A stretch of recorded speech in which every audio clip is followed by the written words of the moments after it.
We're going to be talking about the Airbnb algorithm. Welcome, my beautiful people. Fernando David here. On this video, I want to talk about the Airbnb algorithm, and I want to give you some tips that's going to help you smash that algorithm and help you list higher within searches on the Airbnb platform. This video is especially important for those of you that have been hosts for a long time. I've been spending a lot of time in Colombia, specifically in Medellin and Bogota, and I've been working with a lot of hosts, especially experienced hosts. And one of the biggest things that I noticed, and one of the biggest mistakes that I noticed that they're making is that they're creating a listing and they're really not doing much with the listings at all, oftentimes at all, and sometimes very little. And I think that's a big mistake. Airbnb needs to recognize that you are an active host. In order for them to recognize that, or in order for the algorithm to recognize that you're an active host, you constantly need to be in your account. So for example, we like to be in our account on a daily basis, but they want you to be in your account and they want you to freshen up your account on a regular basis. So we're going to be talking about those specific things that you can do to freshen up your listing, keep you active, and keep the algorithm picking you up and pushing you up in front of searches. As you probably already know, especially if you have been an Airbnb host for a while, that there are many factors that play into ranking you higher in a search. And these factors are constantly changing. This is why you need to be on top of your game and you need to constantly be looking at your platforms. And again, I'm going to give you some tips on what to do, but you need to constantly be looking at your listing and playing with it, tweaking it here and there on a regular basis. There's a couple of things that Airbnb looked at, and I wrote some of the most important stuff, and we're going to be discussing it. You have to look at it as you would look at any post on a social media platform. So for example, on Instagram or TikTok, when you post a photo, there's certain things that the algorithm is looking for. They want to see engagement. They want to see how long you can hold someone's attention, right? They want to see the quality of the photo or the quality of the video. They want to make sure that it's something unique to you, right? Airbnb does exactly the same thing. When you're creating your listing, you have to be unique, especially in today's day and age, because if you follow my channel, you know that I've been preaching this. It is becoming harder and harder to stand out in a platform, only because there's a lot more competition. So let's talk about a couple of things that's going to help you refresh or make your listing fresh. The first thing we're going to talk about is your title. You should, on a regular basis, change your title, but analyze your title when you do so. One of the things that I like to do is I like to, every 90 days, tweak my title a little bit and then follow up on the analytics in that title. And the title is it's going to be one of the things that a potential guest is going to look at. So if I name a title and I see that my clicks on my listing drop dramatically, then I know there's a problem. So I want to quickly change that title back to something else and play around with that.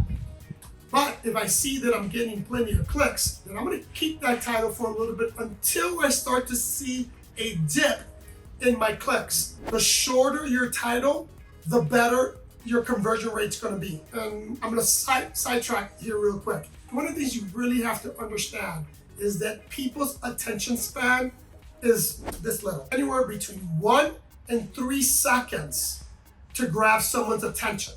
So the only way you're going to do that is through your titles and your photos. And we're going to talk about photos in a second.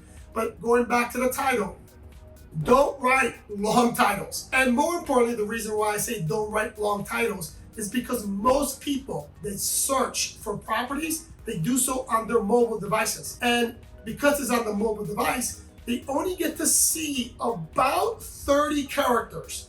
And I believe it's a little less, but anything longer than 30 characters, they're not going to see that on a mobile app. They have to click on it to see the entire title. So don't make your titles long.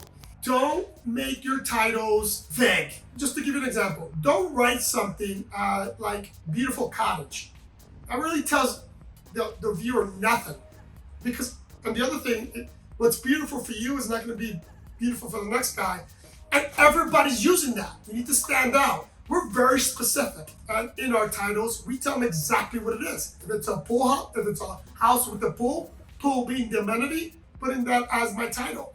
If I have a king bed, I'm putting that in my title. It is going to be very precise and very short. So it's going to be home, or like for example, if it's a house, it's going to be house with pool and king bed, or house with office, house with fast Wi-Fi. Whatever your best amenity is going to be, that's what's going to be in my title. The next thing we're going to talk about is going to be your photos.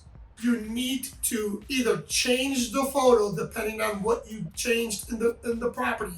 So for example, if you added an amenity, take a picture of that amenity and put it on your listing. But here's what a lot of you guys forget or don't do. So for example, if you change the furniture, if you change the layout of the furniture, if you, for example, paint it, if you've been a host for a while and you painted a room a different color, please, once you do any changes to a property, take a picture and add it, and or remove pictures, but add it. The other thing you can do, let's say nothing has changed, just rearrange the pictures. That's going to be a big help. The last thing I'll talk about pictures is making sure that you write captions for your pictures, and you constantly changing the captions. Rearrange what you write on there, because the system is going to pick up, and the system is going to actually think that it's something new, so they want to push your listing to potential guests to see if they get a higher conversion. Your first 5 pictures are the most important pictures that you can put up. So your first picture, and I want to remind you, if you haven't been following my channel, unlike in the past, today Airbnb is only posting or only showing one picture. So what we like to do is we like to put our best photos that shows our best amenity. So for example, if we have a phenomenal outdoor area, and again, I'm big on posting outdoor stuff, but if you have a phenomenal outdoor area, that's gonna be my very first picture. In addition to that, we've been playing around doing collages as my first photo. So my best 5 pictures, I'm gonna do a collage, or oftentimes I may do only 2 to 3 photos, only because the photos are bigger, and do a collage of my best 3 amenities as my first picture, and then the next 4 pictures are gonna be of those amenities. I hope that makes sense. If not, go to our website, which is premiumvrp.com, and take a look at how we post our pictures. But that's gonna be big. The next thing I want you to really, really focus on is going to be on your guest feedback or your reviews. You should constantly be asking for reviews, and more importantly, you should be responding to all reviews, whether they're positive or negative. You should respond to that guest in regards to the reviews that they left you. That is a big one that we notice, that the more we do that, the more Airbnb pushes that listing. In addition, you get a lot of information when you start reading reviews, and you get to learn a lot about your property and how people perceive certain things. Here's a couple of big ones. If you're getting negative reviews or people commenting about your check-in process, then there's an issue, and you need to address those issues. Oftentimes, your check-in process may be a little bit too complicated. I know in our case, we did that.